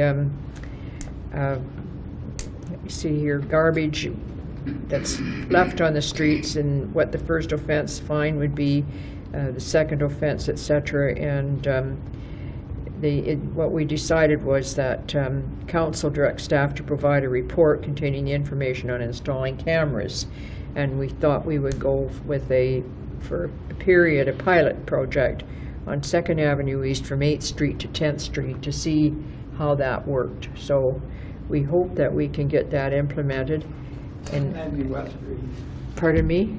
2nd Avenue East? Yes, 2nd Avenue East. I'm sorry, I thought you said west. Oh, I don't, maybe I did, but 2nd Avenue East from 8th Street to 10th Street. And we didn't, the cost isn't in there, but I believe the cost was, we were going to find the cost, but it was fairly reasonable for the cameras. I don't know if the director can remember that. We're in the process of researching it, Your Worship. There seems to be some question about the quality of the camera relative to its ability to identify facial features and the like. And so it's a matter that's under investigation at this time. There are cameras that are very inexpensive, but we're not sure that, in fact, they would be suitable to serve the purpose. So we'll be getting more information on that. That is correct, Your Worship. Thank you. Okay, we talked about the Blue Communities bottled water plan, and the motion that we had that came to us in July that was tabled was brought back to the council, and what we are requesting is implementing a phased-in program to increase access to tap water at city facilities over 5 years at an estimated infrastructure cost of $9,100 per year without banning the sale of bottled water at city facilities. Under Public Works, we had winter control overtime analysis, and after an explanation and a discussion, as you can see there, we're recommending that City Council approve the increase of a 4-point seasonal positions for winter control activities in time for the 2017-2018 winter season, which will cut down on the overtime and allow for more safety for our employees.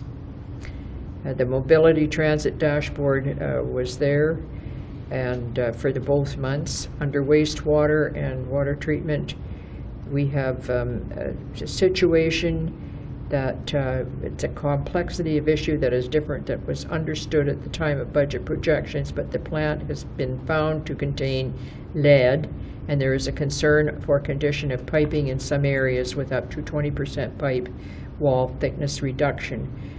So we were shown how things could be replaced most economically that we could do it the best way.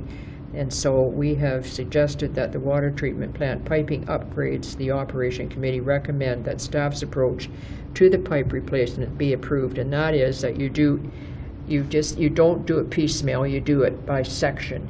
Because if you do it by piecemeal, you're replacing a little piece here and a little piece there, and you're doing it all over time. But if you replace a whole section, it's more efficient and less costly in the end. So that's what we're recommending. As well, the well remediation option of a camera would be the water system. We had quite a discussion on, and also a lesson from one of our committee members on what goes down a well and what the well is like underneath. But this was a report from the airport water system, which needs to be replaced. And what we have asked the Director of Public Engineering and Operations to do is to investigate working with Tilly's, or the person that is our renter out there, and recommends that we have an agreement and splitting the costs of a chlorination system, which was the cheapest and we felt a good way to go. And that's it. I will move receipt of the Operations Committee minutes. Councillor Lemon? Yeah, I am a little amazed that they discovered lead paint on some of the piping in our plant. That's correct, Your Worship. Lead paint was used in Canada up to the mid to late 1960s. The plant was originally constructed in, I believe, 1962 or thereabouts. Yep. The lead paint is on the exterior of the pipe. Yeah, I'm just surprised that lead paint, I thought it was before that when it was banned. That's not my understanding. Isn't the issue the thickness of the walls? Of the Well, pipe? there are two issues, Your Worship. First of all, there's been a degradation in the wall thickness, which draws into question the structural integrity of the pipe. The other issue is that if we are to protect the pipe in the longer term, there should be some means of protection, either in the form of painting or whatever. The painting is the traditional approach. However, given that the pipe, the paint on the pipe contains lead, and all of the precautions that must be taken in order to remediate that, when coupled with the fact that the pipe itself is wearing out, staff estimate that we would be further ahead in the longer term to move directly to a replacement with stainless steel, which is the other approach to dealing with protection of water pipes in water treatment plants. Good, thank you. Councillor McManaman? Thank you, Your Worship. The issue of the adding 4 new winter control positions, is that coming to budget, I'm assuming? Your Worship, staff undertook an analysis of the last 5 years of overtime utilization throughout the department. And based on averages over that period, we are putting in a significant amount of overtime, sufficient to pay for 5 additional positions at no additional cost to the taxpayer. What is being proposed here is that there will be 4 seasonal positions created, and leaving that 5th position for overtime that we cannot get around because of just the nature of winter operations. And those 4 positions would be offset by the savings in the overtime. If I could, Your Worship, if there was any increase to the overall budgetary cost of this, absolutely, it would be held over till budget. This, in fact, is a no change in the service. We believe maybe even an increase in the service, and quite frankly, we're thinking a decrease in the cost. So that's why it's coming forward in these minutes and not through budget. Any increase in the budgetary cost, absolutely, it would be coming to budget. Thank you. Okay, anyone else? Call the question, all in favor? Oh, Scott, you're always last minute, Scott. I thought you were the runner. Through you, Mayor Body, I was just wondering if the chair would have Section 8, Environmental Item 2, removed from the approval of the remainder of the minutes, just for some discussion on its own. That was the plastic water bottle proposal. So you want to vote it on separately? I can have, my motion Please. will be then to approve the minutes with the exception of that section. I can't find it. What is the Section 8? Section 8, under Environmental, Item 2. Okay. With the exception of Section 8 under environmental. Okay, so Deputy Mayor Wright is amending that. Going to call the question, all in favor? That's carried. Okay, we go to water bottle discussion. Yeah. Thanks. I know I spoke at committee a couple months ago, and it was tabled for further discussion. So I won't reiterate everything I said that night. It's familiar with some of the councillors. But I think I don't support it as is in the expenditure of $9,100 per year without banning it, because I don't see, I think it should be working alongside getting rid of the plastic water bottles. That's the intent of adding the refill stations, is to make it more accessible and kind of at some point we have to re-educate and recondition people not to consume at the pace we're consuming. So I look at the kids that spoke on the matter from the public schools. I think it's in their best interest. Once you manufacture plastic, we've all seen the gross tally of plastic which has been made in the last 50 years is just unbelievable. And yes, you recycle some, but it's a small percentage, and you still have the particulates and the leftovers from the landfill that flow through. We spend time recycling and going through the arena afterwards, which we still would have to anyway because there's plastic from the Pepsi or from the Gatorade. But if I go to a game and I buy a soda, it's my choice. I'm treating myself. I'm not thinking everybody's going to, because there's not plastic water bottles, going to buy Gatorade or pop. They're already walking up to the machine with the large intent of buying that treat or not. And if it's the or not, then the water refill station is there for them. I think there's some marketability for the attack. I've spoke with the attack. I can understand their concern about people bringing in their own hydration bottles. But the people that would do that and carry in alcohol are the same people that wouldn't conform to the rules as they are now. So I think, if you're selling merchandise in this water bottles, you've got an opportunity there to supplement yourself in some ways. But lastly then, last week, I was surrounded by 60 or 70, and I'll say pretty health conscious people, and I asked the question straight up, do you support banning plastic water bottles in municipal facilities and having refill stations as the alternative? And almost every hand went up. And when I asked part two, or do you support still having the plastic water bottles, I didn't have one hand go up, but maybe there was a couple that wouldn't put their hand up because they'd already seen the accumulated votes already. It's a small sample, but my heart is in this because I think it's doing the right thing to get rid of the plastic water bottles. At some point, you have to look at your future and take, albeit a small step. It's a baby step, but you've got to start to take some steps to weaning ourselves off the consumption of oil for our long-term interests, and this is a start. Go ahead. Yeah, and that's fine, Scott.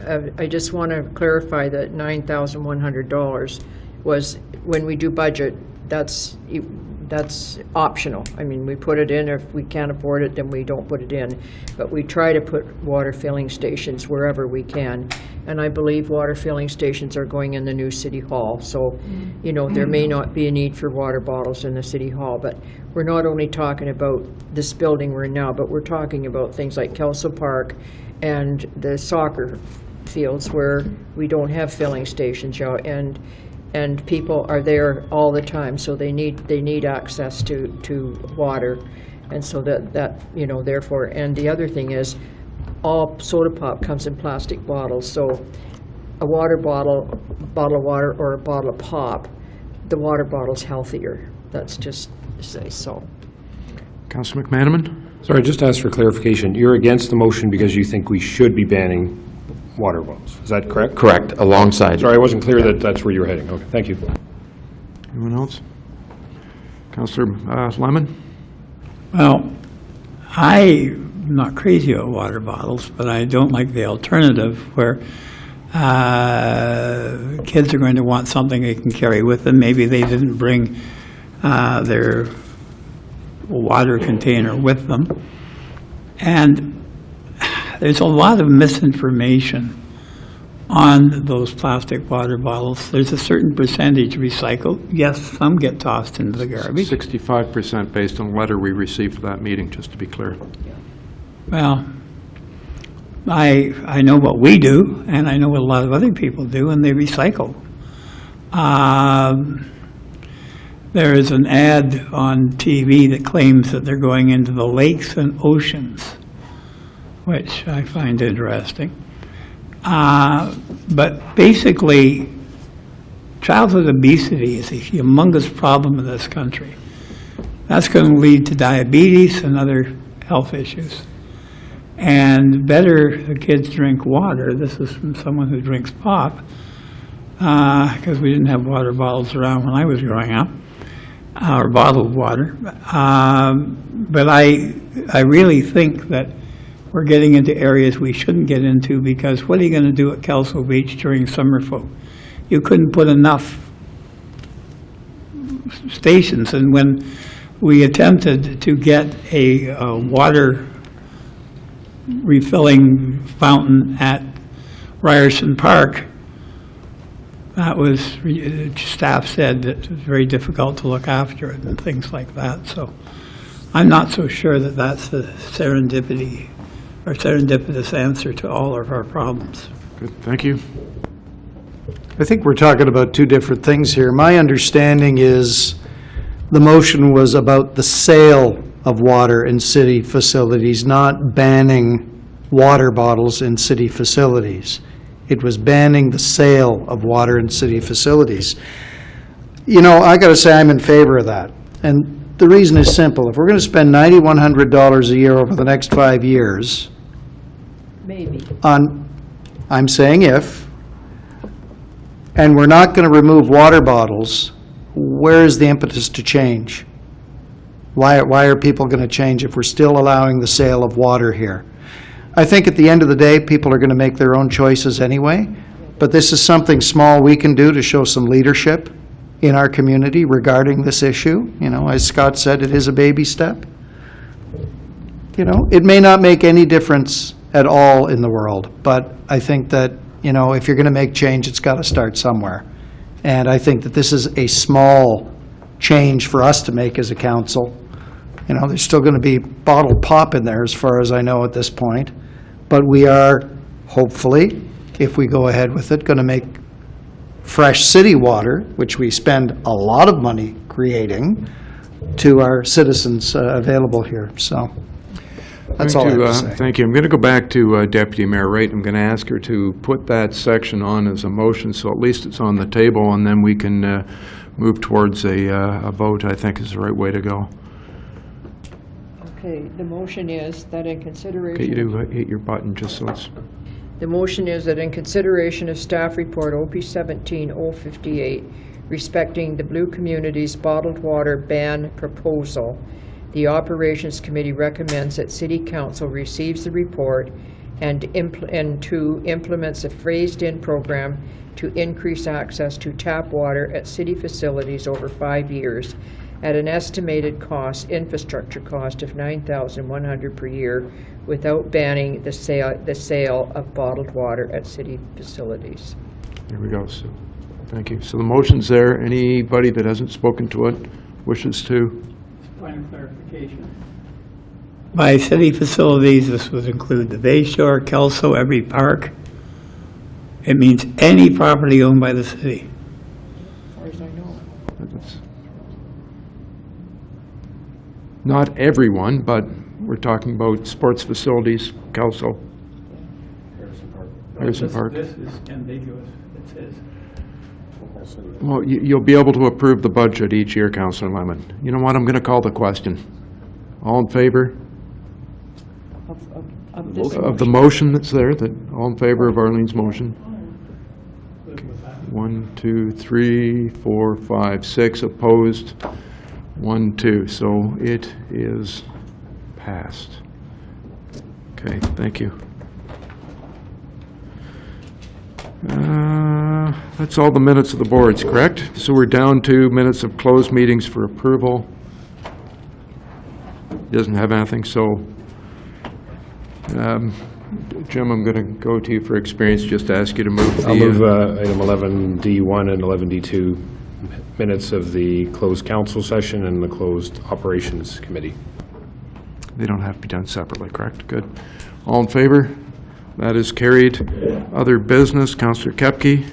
Thank you, Your Worship. A reminder that Friday, November 3rd is the Random Act of Kindness Day, and the Owen Sound Community Fund is working towards this initiative with the Community Foundation Grey Bruce. So we're asking people to share an act of kindness or give an act of kindness that you may have received. So basically paying it forward if you can that day. November the 3rd on a Friday. And also Bells of Christmas. Last year, people may have seen Christmas tree in the lobby of the Bay Shore. That will be there again this year. Last year, there were 80 gifts given out to seniors who didn't have family to remember them at Christmas. This year, there's already been 109 people on a list for Christmas gifts. So if you see that tree in the Bay Shore, it's going to be going up on November the 11th. Make sure you grab a tag and buy a gift for a lonely senior. And if I may, one more item, Your Worship. Goods Exchange Day is this Saturday, October 21st. So put your things out at the curb and hope they get picked up. Thank you. Thank you. Councillor Thomas. Sorry, Your Worship, I was making a note there about Goods Exchange Day. I got a lot of junk ready to go this year. This Sunday is preview day for the great annual library book sale. Now, for book nerds like myself, Your Worship, preview day is worth the $15 it costs to buy a ticket. It gives you unfettered access for 3 full hours to all of the books available at this year's library book sale, and only 100 tickets are sold, so the pickings are pretty good if you get in there early. Aside from that, the library book sale begins on Monday morning at 9:30.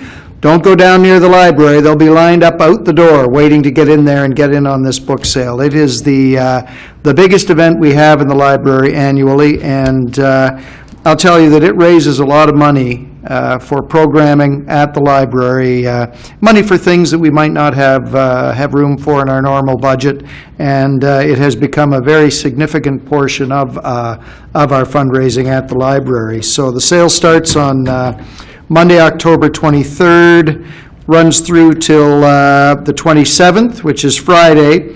Then on Saturday the 28th and Sunday the 29th, they are half-price days, so all your purchases are half price.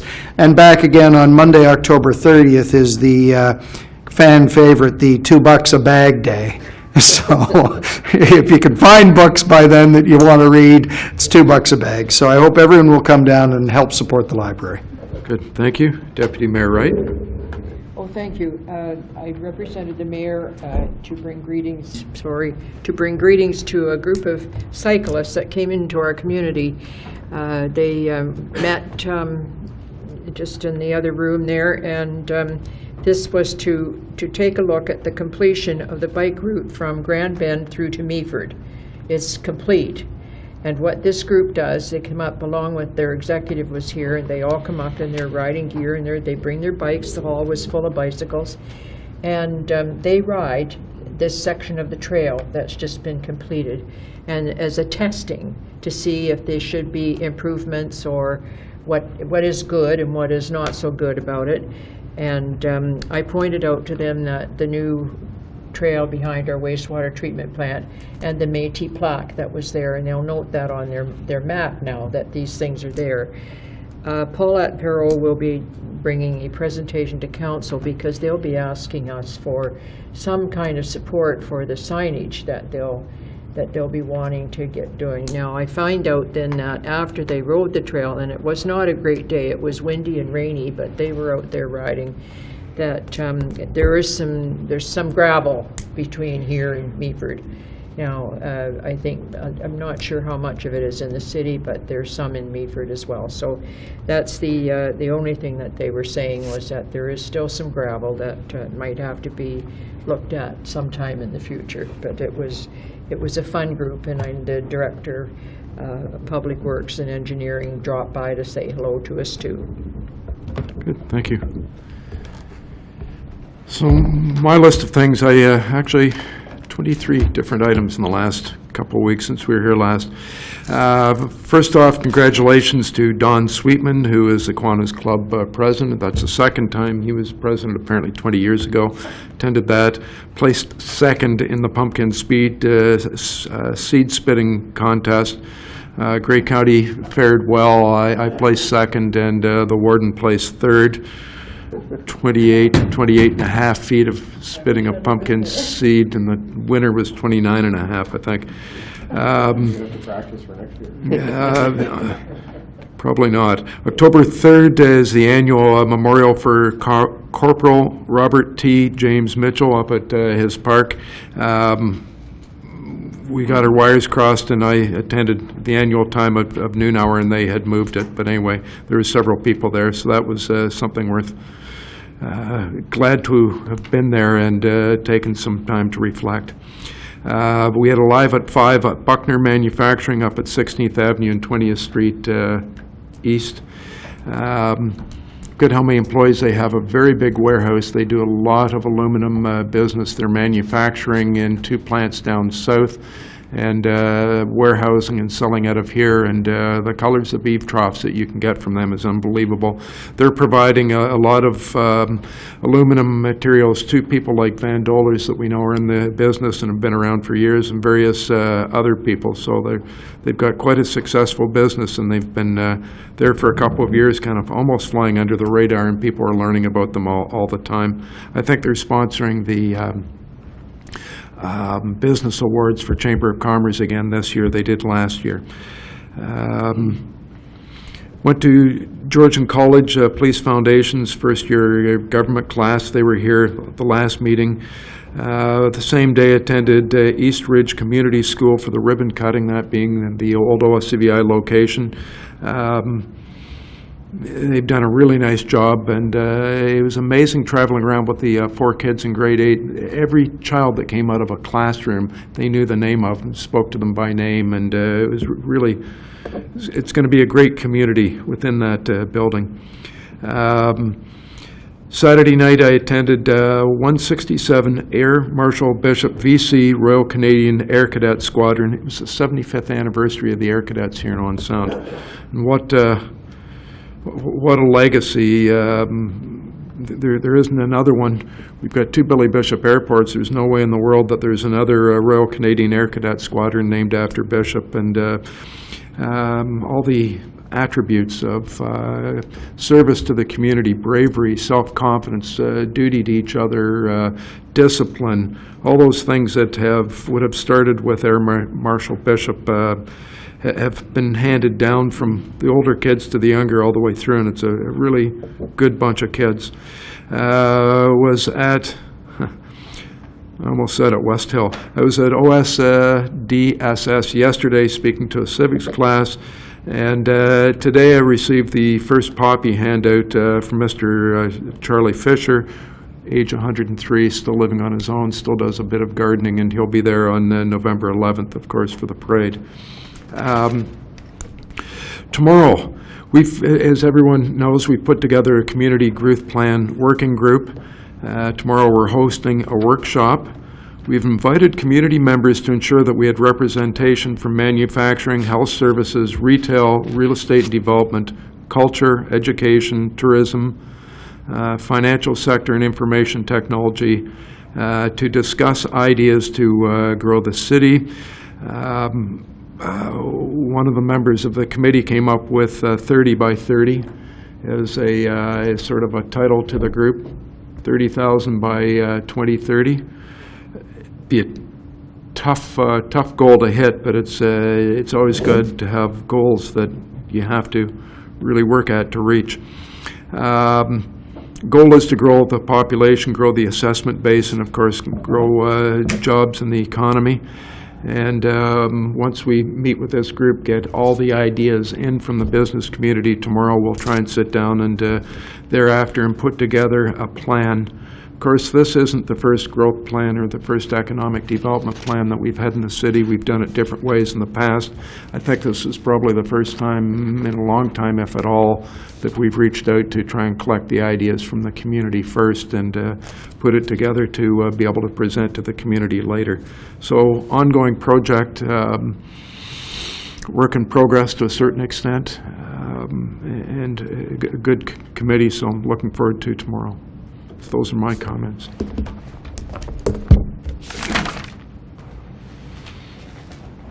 So a motion that the committee rise. Moved by myself, the committee rise and report. All in favor? It's carried. Resolution adopting.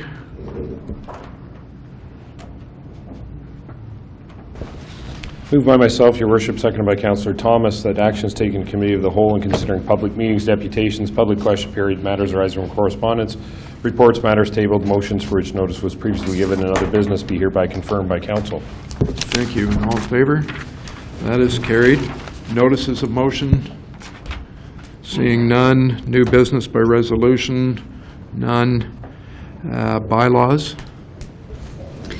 Through you, your worship, the bylaws listed for approval on tonight's agenda include the confirmatory bylaw, a bylaw to execute an agreement with the Bruce Grey Catholic District School Board for the use of Victoria Park, and a bylaw to authorize the execution of an acknowledgement and direction and undertakings for the sale of industrial park lands described as Part 3, Plan 16R3728.